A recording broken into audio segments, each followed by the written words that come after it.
Yes, les amis, bienvenue sur Vestiaire CFC pour une nouvelle vidéo Actu Foot de Chelsea. Également l'avant-match entre Chelsea et Wrexham qui va se jouer dans 24 heures en FA Cup.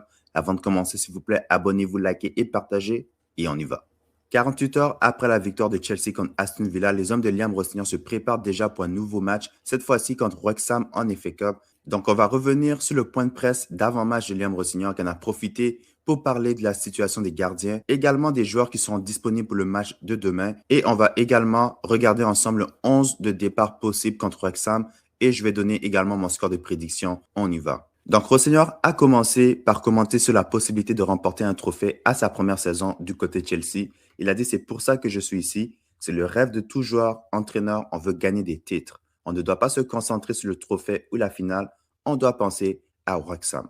Il a poursuivi en disant ceci. Il a dit, il faut de la continuité, mais il faut aussi gagner des matchs de football. Je choisirai l'équipe que je pense être la meilleure pour gagner le match. J'ai pris une décision contre Aston Villa, ce qui s'est avéré la bonne. Donc, si on lit entre les lignes, clairement, Rossignol, il va faire tourner contre Wrexham parce qu'on le sait que mercredi prochain, c'est le déplacement à Paris. Donc, je ne pense pas qu'on va voir le meilleur 11 de départ de Chelsea contre Wrexham, mais je pense que quand même, on va voir un 11 de départ assez solide pour faire le travail. Liam Rossignol s'est également exprimé au sujet du match contre Wrexham dans 24 heures. Il a dit, nous sommes les favoris et à juste titre, mais nous devons jouer comme tel. Donc, c'est vrai, demain, le match, on doit le gagner. C'est même pas une question, mais il faut que ça soit convaincant parce qu'on a besoin de surfer sur la vague de confiance qu'on a battue contre Aston Villa. Il faut que ça se poursuive vraiment contre Wrexham, qu'on puisse aller avec ça la semaine prochaine contre Paris. Donc, c'est vraiment important de continuer sur le momentum que l'équipe a créé mercredi passé. Et d'ailleurs, Rossignol, il a confirmé qu'il va faire tourner demain. Il a dit, je vais faire tourner l'effectif. Je n'ai jamais aligné le même 11 de départ 2 fois. Mon objectif et celui du club est de construire une équipe capable de gagner des trophées.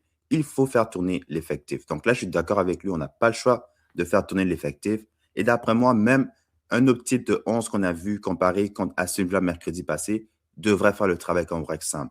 Donc maintenant, c'est de savoir qu'est-ce qu'il va faire avec la situation des gardiens. Parce que moi, perso, quand il a mis Jorgensen contre Aston Villa, ça m'a complètement surpris parce que maintenant, je me demande comment il va gérer cette situation.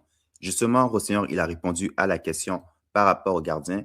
Il a dit, on n'a pas de gardien titulaire. Sincèrement, je vois le poste de gardien différemment. Je veux qu'il y ait de la concurrence. Je sais que traditionnellement, lorsqu'il y a un changement, c'est qu'il n'est plus le numéro 1. Ce n'est pas le cas ici. Je sais qu'il ne va pas le dire comme ça parce que, évidemment, tu ne veux pas créer ce genre de confusion dans l'équipe parce que même pour Sanchez, Jorgensen, mais c'est surtout aussi pour les joueurs, les autres joueurs aussi sur le terrain. Ils ont besoin de savoir c'est qui leur gardien numéro 1 pour pouvoir vraiment s'adapter à lui. Et je pense que dans une équipe de football professionnel, tu as toujours un gardien numéro 1. Dans Sanchez, ce n'est pas une bonne nouvelle pour lui qu'on n'est même pas capable de dire que c'est lui le gardien numéro 1. Parce que sous Maresca, honnêtement, on était capable de dire que c'est Sanchez l'homme de la situation. Mais maintenant, avec ce que Rossignol il a fait le dernier match, il y a beaucoup de confusion. Parce qu'on se demande maintenant, c'est qui est le gardien numéro 1, c'est qui va avoir les matchs importants. Évidemment, Sanchez n'était pas content lorsqu'on lui a appris qu'il n'allait pas commencer le match contre Aston Villa. Voici ce que Rossignol a dit par rapport à la réaction de Sanchez. Il a dit, je l'ai déjà fait, j'étais très honnête avec Robert, il était déçu. Mais sa réaction était magnifique, il est resté le même. Si nous voulons réussir, il faut un groupe avec un mental d'acier et Rob le possède. C'est certain que Robert Sanchez, il devait être déçu d'apprendre qu'il ne peut pas jouer un match aussi important qu'on a joué contre Aston Villa. Donc, parce que là, maintenant, ça questionne vraiment son avenir du côté de Chelsea. Parce que là, moi, je ne pense pas que Rossignol, il fasse confiance à Robert Sanchez. Robert Sanchez, c'est un bon gardien pour faire les arrêts, même pour cueillir les ballons sur les situations aériennes. Mais dans le système de jeu de Rossignol, il a besoin que son gardien soit à l'aise, balle au pied. Et je pense vraiment le match contre Arsenal, ça a été un match qui a vraiment fait questionner Rossignol sur les habiletés de Sanchez et vraiment de la possibilité de le garder à long terme. Donc, comme je le dis, je pense que le plan à long terme, ça va être Mike Penders. Mais pour l'instant, jusqu'à la fin de la saison, ça va être entre Jorgensen et Sanchez de se battre pour les matchs. Perso, je ne pense pas que c'est la bonne chose à faire de devoir jongler entre deux gardiens d'ici la fin de la saison, surtout lorsqu'on a des matchs importants. Je pense que les joueurs sur le terrain ont besoin de savoir c'est qui leur gardien numéro 1. Perso, je préfère qu'on continue avec Sanchez. Je pense que c'est vraiment les matchs contre Arsenal que ça a été compliqué pour Robert Sanchez. Mais sinon, à part ça, il a été très utile du côté de Chelsea. Il ne faut pas oublier qu'actuellement, c'est un des meilleurs joueurs de la saison quand même du côté de Chelsea. Donc, dites-moi dans les commentaires qu'est-ce que vous pensez de la situation des gardiens et avec qui que Chelsea devrait continuer. Donc, Liam Rossignol a également fait des mises à jour au sujet des blessés. Il a commencé avec Romeo Lavia. Donc, on lui a demandé est-ce qu'il va être prêt à commencer le match contre Wrexham. Il a dit je suis ravi pour lui. Roméo aura sûrement un rôle à jouer contre Wrexham. Il avait envie de très jouer, mais nous avons essayé de le préparer de la meilleure des façons possibles. Donc, honnêtement, dans le dernier match, il a eu quelques minutes, mais comme je le dis, actuellement, lui, son objectif, c'est de reprendre, de retrouver ses jambes pour pouvoir être prêt à jouer plus de minutes. Parce que je pense que d'ici la fin de l'année, c'est pas de le lancer dans la gueule du loup, c'est vraiment juste de faire en sorte qu'il soit prêt physiquement pour la saison prochaine. Donc, je suis vraiment content de voir Roméo Lavia jouer actuellement parce que tu vois sa qualité ne quitte jamais ce joueur-là. Donc, il faut vraiment maintenant qu'il reste en santé parce que je pense que lui, c'est vraiment une carte à jouer du côté de Chelsea. Donc, également, il a confirmé par rapport au sujet de Estevao qui a été absent lors des derniers matchs. Il a dit Estevao est de retour sur le terrain, mais il n'est pas prêt pour ce match. Nous devons être prudents étant donné qu'il s'agit d'une blessure au ischio-jambier. D'après moi, je pense qu'il faisait tout ça pour qu'il soit prêt pour le déplacement à Paris. Donc, contre Wrexham, honnêtement, on peut jouer, on peut gagner sans Estevao, mais contre Paris, au match aller, j'aimerais qu'il soit disponible. Et d'après moi, il devrait quand même faire le voyage avec ses coéquipiers la semaine prochaine pour Paris. Et également, toujours du côté des blessés qui sont proches d'un retour, Liam Rossignol a parlé au sujet de Jamie Gittens. Il a dit Jamie Gittens est sur le point de revenir. Son scanner a été très positif. On espère qu'il va réintégrer le groupe dans les 7 prochains jours. Donc, c'est très bonne nouvelle de revoir plusieurs joueurs. Donc, Estevao, Gittens, Cucurella récemment. Donc, c'est vraiment de bonnes nouvelles de revoir tous ces gars-là disponibles parce que avec la fin de saison qui nous attend, comme je l'ai répété souvent, on a besoin de tout le monde. Prochaine nouvelle, donc João Pedro veut devenir le premier attaquant de Chelsea depuis Diego Costa a marqué au moins 20 buts. J'essaie de ne pas trop penser à l'extérieur, j'essaie juste de faire de mon mieux à chaque match et j'espère pouvoir continuer comme ça et marquer 20 buts cette saison. Donc João Pedro, il a actuellement 14 buts en Première Ligue, il reste 9 matchs à jouer, donc je serais très surpris qu'il ne soit pas capable d'atteindre le plateau des 20 buts. Donc j'ai parlé plus en détail de João Pedro et ses performances des dernières semaines. Aussi, j'ai discuté qu'est-ce qu'il peut apporter à Chelsea dans un futur rapproché et également à long terme. Donc, n'hésitez pas à aller regarder le vidéo que j'ai mis hier en ligne par rapport à João Pedro. Prochaine nouvelle, donc on a également des nouvelles au sujet de notre talentueux Brésilien Estevão Willian. Donc, il a remporté le prix du meilleur joueur de l'année au London Football Awards. Donc, totalement mérité à sa première année. Il commence déjà à avoir des titres. Je pense que c'est vraiment juste le début pour Estevão. Maintenant, j'espère qu'il va être prêt pour le match contre PSG parce qu'on a vraiment besoin de lui pour ce match-là. Prochaine nouvelle, donc c'est officiel, Chelsea et TMGM, partenaire régional officiel de trading forex en ligne du club en Asie Pacifique, annoncent aujourd'hui une évolution de leur partenariat. Le courtier australien apparaîtra désormais au bas des maillots de l'équipe en FA Cup. Donc, eux devraient être là seulement jusqu'à la fin de la saison, seulement si on reste en FA Cup. Je ne sais pas qu'est-ce qui va se passer du côté des sponsors parce que tout ce qu'on voit actuellement, ce sont des deals à court terme.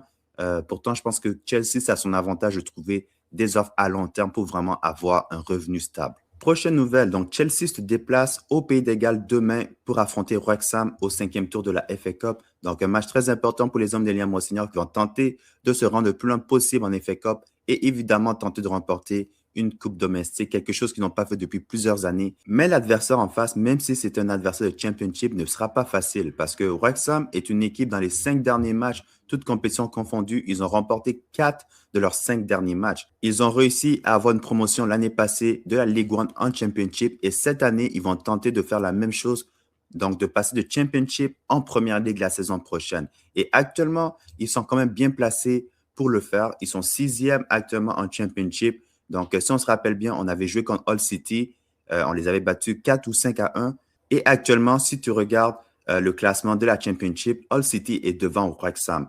Mais on le sait qu'actuellement, pour pouvoir se qualifier, pour pouvoir être promu en Première Ligue la saison prochaine, il faut qu'ils finissent soit dans les 2 premiers pour être automatiquement promus, ou bien s'ils restent dans les 4, en fait, de la position 3 à 6, ils peuvent faire partie des playoffs. Et s'ils remportent les playoffs, là, ils pourraient être promus encore une fois, cette fois-ci en Première Ligue. Donc, je pense que c'est vraiment ça les objectifs de Ryan Reynolds. Dans ceux qui le connaissent, c'est un acteur américain qui est d'ailleurs propriétaire de cette équipe-là.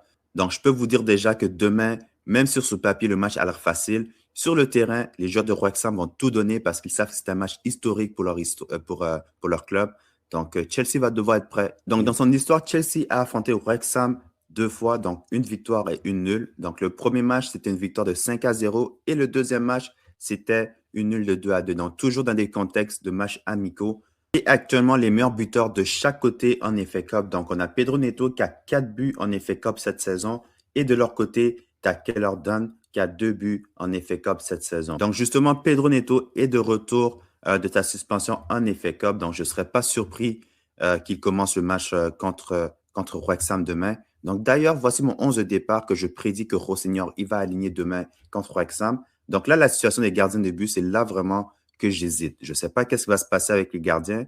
Donc, je pense que demain, si Jorgensen commence, ça veut dire que Sanchez devrait commencer contre le PSG. Mais avec la situation qui n'a pas commencé le dernier match contre Aston Villa, mais je pense demain quand même qu'on va voir Jorgensen. Ça m'étonnerait vraiment que Sanchez soit sur le banc contre Paris Saint-Germain, mais je pense que demain, on devrait voir Jorgensen. Après ça, j'irai avec Josh Achepong en tant que latéral droit. Évidemment, Rich James ne peut pas enchaîner un troisième match de suite.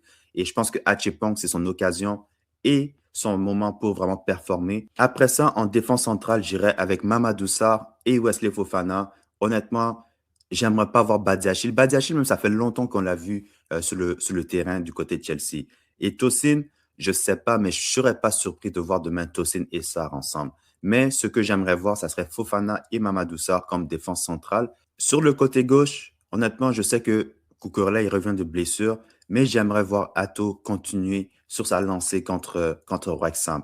Pourquoi? Parce que je pense que contre PSG mercredi prochain, ça devrait être Cucurella qui commence le match. Mais je pense quand même dans ce match-là, Atto peut commencer et Cucurella peut avoir quelques minutes aussi parce qu'il a besoin d'avoir des minutes dans ses jambes pour être prêt pour le match contre PSG mercredi prochain. Par la suite, mes deux pivots, c'est là que je vais faire un petit changement. Donc, je mettrai Lavia à la place euh, de Rich James qui a commencé le dernier match. Mais mes deux pivots, ça serait Lavia et Caicedo.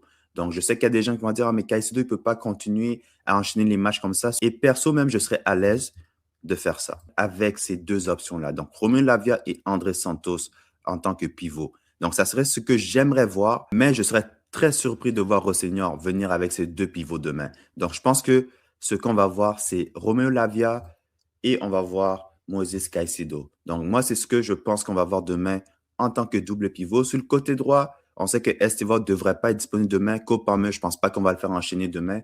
Et Pedro Neto, il revient de suspension. Donc, ça serait son occasion de retourner sur son côté droit favori. En tant que numéro 10, j'irai avec Enzo Fernandez sur le côté gauche, Garnacho. Et en tant que numéro 9, selon ce qu'on a appris par rapport à ce que Rossignol a dit, il va faire tourner. Et je ne pense pas que João Pedro demain également, ils vont enchaîner un autre match. Donc, je pense que demain, on va voir Liam Delap en tant que numéro 9. Mais des joueurs comme João Pedro, Cole Palmer devraient être sur le banc au cas où que ça ne se passe pas comme prévu. Donc, d'après moi, voici le 11 de départ qu'on devrait voir contre Wrexham demain en FA Cup. Donc, dites-moi qu'est-ce que vous en pensez. Est-ce que vous êtes d'accord? Sinon, quel changement que vous feriez? Donc, match très important demain. Donc, je crois quand même que sur papier, c'est un match que Chelsea devrait gagner sans problème. C'est sûr que ça se joue sur le terrain à la fin de tout. Donc, je pense quand même que Chelsea devrait faire le travail. Donc, moi, j'y vais avec un score de prédiction de 4-0 de Chelsea contre Wrexham. Donc, ça va être un match où Chelsea va vraiment, encore une fois, montrer ses qualités offensives d'après moi. Je pense que demain, le défi, c'est vraiment de sortir de là avec une clean sheet. Je pense que ça, c'est vraiment un des objectifs que Rossignol devra avoir pour le match de demain. Évidemment, la victoire, mais un clean sheet pour vraiment essayer de solidifier la confiance en défense. Donc, d'après moi, ça va être le score final 4-0. Et les buteurs, je vais aller avec Pedro Neto qui va marquer, d'après moi, 2 buts. Liam Delap va marquer aussi. Et le quatrième buteur, d'après moi, ça va être Garnacho. Donc, je pense qu'il mérite de marquer un but cette semaine, surtout après sa performance contre Aston Villa, où il devait même marquer. Mais je pense que contre Wrexham demain, il va marquer et on va gagner 4-0. Donc, dites-moi, c'est quoi votre score de prédiction et également vos buteurs pour le match demain en FA Cup. Donc, ceci conclut l'actu autour de Chelsea. Donc, dites-moi dans les commentaires qu'est-ce que vous avez pensé de mon 11 de départ contre Wrexham. Et également, dites-moi, c'est quoi votre opinion au sujet de la situation des gardiens? Est-ce que vous êtes plus du côté de Rossignol qui dit qu'il n'a pas de gardien numéro 1, il préfère aller selon l'adversaire, ou bien vous préférez vraiment avoir un gardien numéro 1 fixe pour vraiment aider l'équipe également? Abonnez-vous, likez, partagez, et on se retrouve dans une prochaine vidéo après le match contre Wrexham en FA Cup. On y va. Peace.